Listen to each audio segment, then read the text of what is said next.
Olá, eu sou a Júlia Vopsentino, sou aluna da Universidade Federal de São Paulo.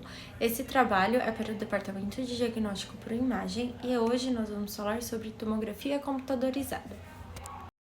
Esse é o meu sumário e nós vamos tratar sobre a introdução, os tipos de tomógrafos, os seus parâmetros importantes, o funcionamento da tomografia, os parâmetros de controle de qualidade, os algoritmos de reconstrução e os filtros.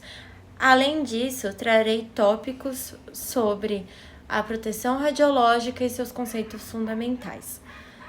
E, em sétimo lugar, a conclusão e a oitava referência. A tomografia computadorizada é uma técnica de imagem médica que utiliza raio-x para gerar imagens detalhadas do interior do corpo a partir de cortes axiais ou varreduras contínuas, com a possibilidade de reconstrução e aplicação de filtros, tendo maior precisão de diagnóstico, porque nela não tem a sobreposição de tecidos. Agora nós vamos tratar sobre como os raios-x são emitidos.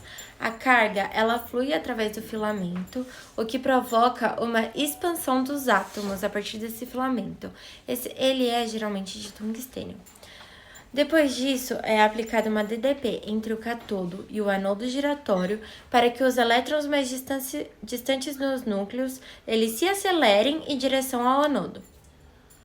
Quando se fala da corrente, a gente está falando do fluxo de elétrons que vai do catodo até o anodo. O produto entre a corrente e o tempo se relacionam com a quantidade de raio-x do feixe, o que ajuda a saber a quantidade de dose e a quantidade de imagens. Na quilovoltagem é a marca da energia cinética máxima dos fótons, mostrando a quantidade de raio-x do feixe e a quantidade dos raios.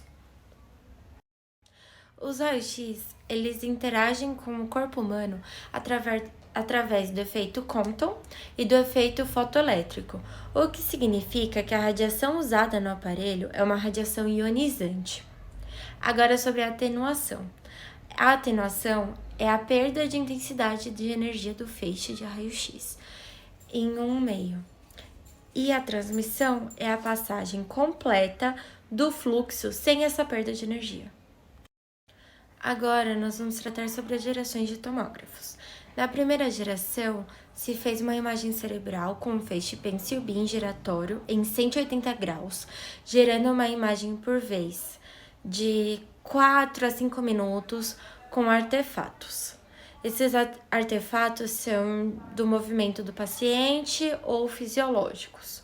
Já na segunda geração, se tem 5 a 30 detectores de forma linear e de feixe fino, mas esses feixes são em leque, eles são gerando em conjunto, tendo de 20 a 60 segundos por corte, com mais dose de radiação e a qualidade da imagem sendo menor. Na terceira geração, o feixe é em leque e os detectores eles têm fundo curvilíneos. São mais de 100 detectores e os cortes são de 3 a 10 segundos com lâminas de tungstênio. Essas lâminas elas filtram a radiação secundária dos tomógrafos. Na quarta geração, eles têm múltiplos detectores em formato de anel dentro do gantry, só que a dose é maior e o custo é menor. Já nas helicoidais, é uma geração de imagens contínuas com 360 graus de movimento, junto com a movimentação longitudinal da mesa. Ela faz uma varredura total da área contínua e de uma vez só. Usa sleep rides, o que permite que não haja interrupções. Ela tem quase zero de artefatos. Apenas um ciclo é o suficiente para ver todos os planos de corte. Ao final, essas imagens axiais são colocadas num pós-processamento e são entregues imagens coronais, reconstruções ósseas e sagitais. Por adquirir imagens contínuas, sem intervalo, isso é o suficiente para exames contrastados, que em alguns exames existem o tempo certo de aquisição da imagem. A técnica do sleep right é quando a superfície rotativa transfere energia a uma superfície lisa.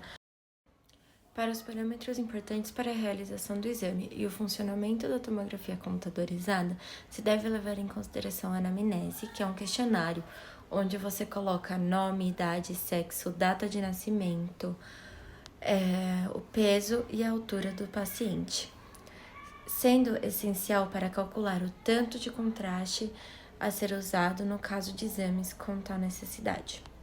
Também tem que perguntar os sintomas, o histórico médico, se já fez cirurgia, se tem prótese.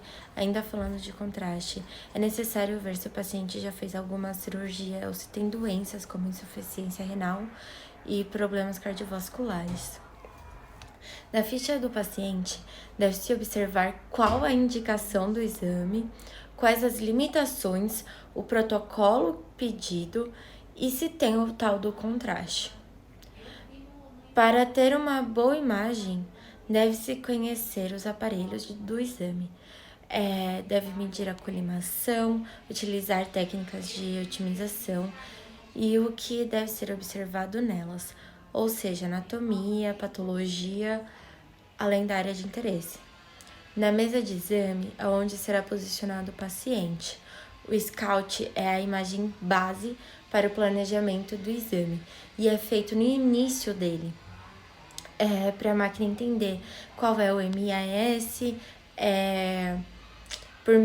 utilizado por meio de um controle de exposição.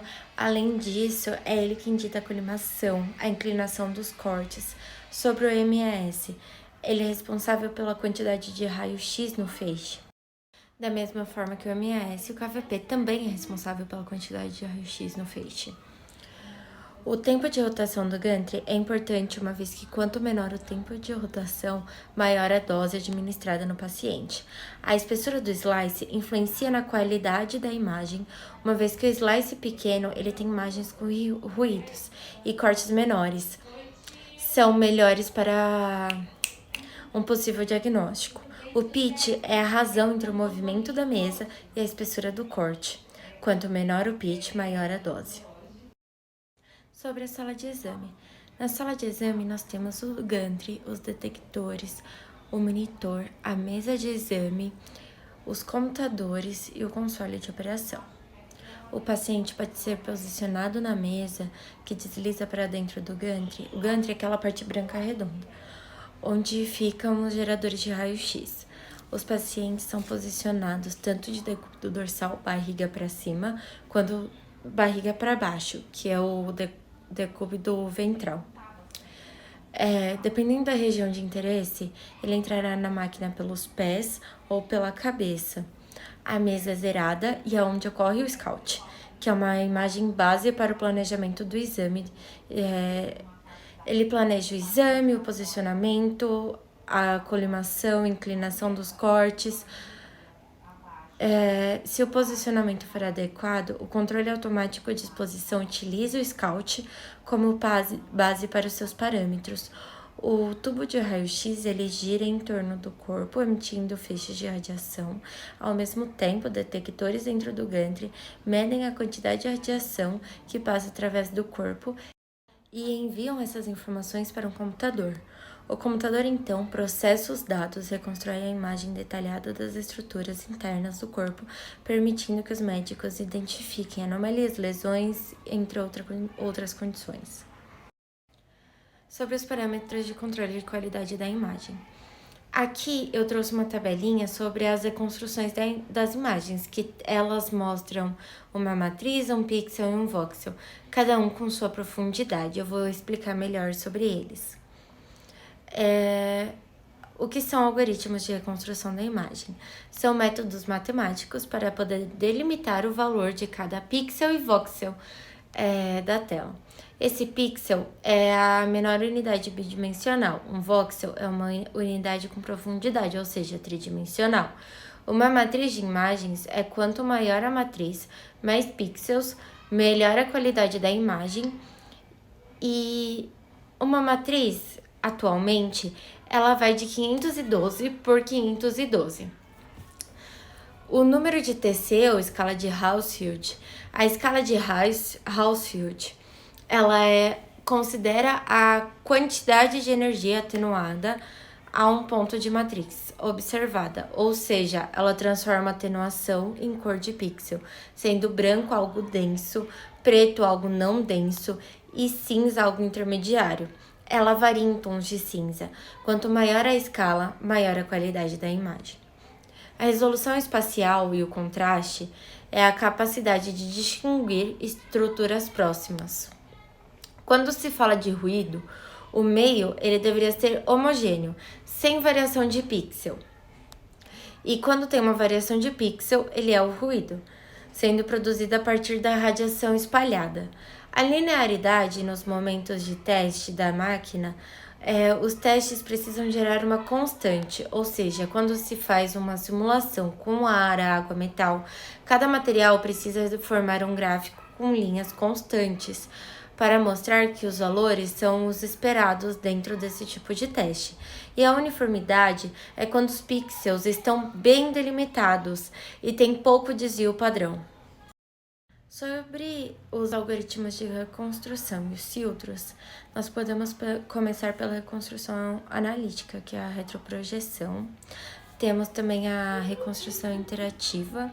Ela traz benefícios para remover ruídos e tornar os contornos bem definidos. Além disso, as aquisições têm mais precisão, sendo uma reconstrução algébrica de matriz observada. Temos a reconstrução multiplanar, que facilita para observar as estruturas dos pacientes em diversos cortes anatômicos, trazendo cortes axiais, oblíquos, além de transversais. Nós temos também a reconstrução 3D. Ela ocorre quando se aplica um algoritmo e o aparelho reconstrói a imagem tridimensionalmente. Sobre os softwares, nós temos o Software Standard, que é para as partes moles, o Boni, que é para tecido ósseo e tecidos moles adiopacos, temos o EDIC, que é para as bordas de estruturas, o Lang, que é para parênquima pulmonar, o Detail, que é para tecidos de densidades intermediárias, como músculo e osso.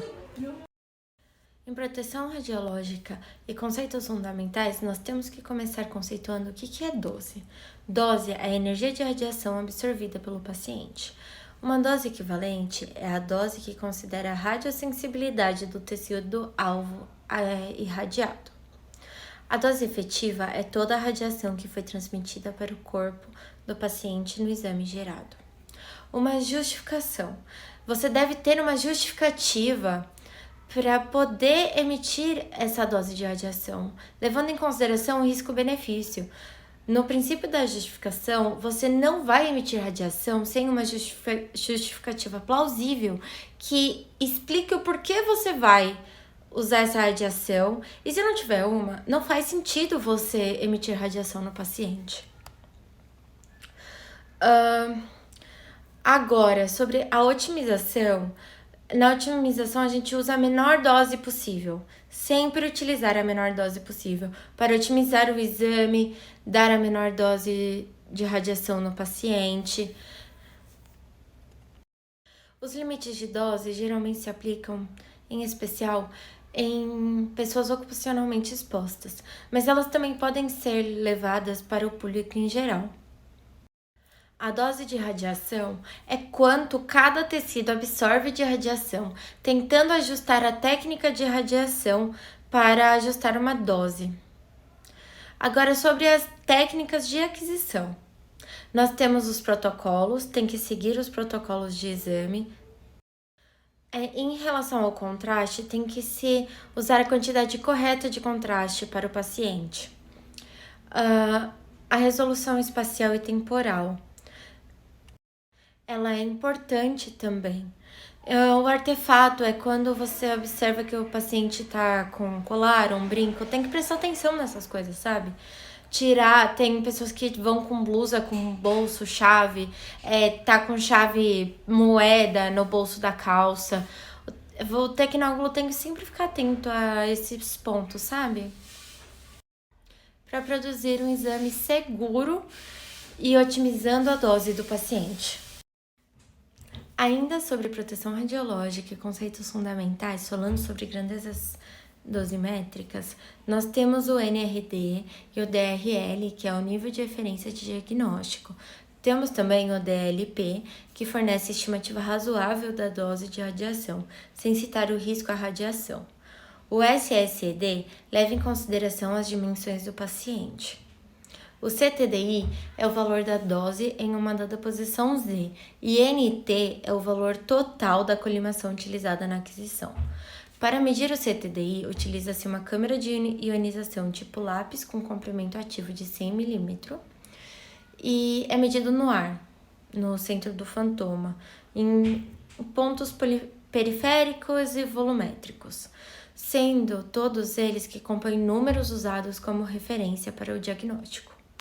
Em suma, o tecnólogo deve saber a definição dos protocolos de exame adequados, a seleção apropriada de parâmetros técnicos, o uso de técnicas de redução de dose, o monitoramento contínuo de dose de radiação, sempre procurar se conscientizar, se educar, participando de programas de garantia de qualidade, da sua qualidade técnica, da sua qualidade de exame, sempre seguindo protocolos de otimização, de justificação. Tem também o ALARA, que é muito importante. Então, sempre seguindo os protocolos de radioproteção. Em suma, o exame de tomografia computadorizada comparado a outros métodos de diagnóstico é um auxílio rápido, não invasivo, principalmente comparado ao raio-x convencional. Ele tem uma flexibilidade maior, pode ser visto em diversas dimensões. Como ele tem um grande valor de diagnóstico, deve sempre seguir os princípios de funcionamento, seguir os princípios de otimização e justificação, sempre mantendo a atualização de todos os membros da equipe de saúde, em especial técnicos, tecnólogos, radiologistas, pessoas que estão lá no meio, para assim fazer os exames com mais eficácia, mais otimização, sempre pensando e priorizando o bem-estar do paciente. Eu só tenho a agradecer a todos que assistiram até aqui, em especial ao professor Cássio, que é quem idealizou a unidade curricular de tomografia computadorizada, que fez com que a UC fosse extremamente interativa, e isso é importante para nós alunos, termos esse contato técnico com os pacientes, acompanhando os exames, acompanhando os preparos. Isso foi muito legal. Então, muito obrigada por assistirem o meu vídeo e por tudo. E essas são minhas referências. Mais uma vez, obrigada.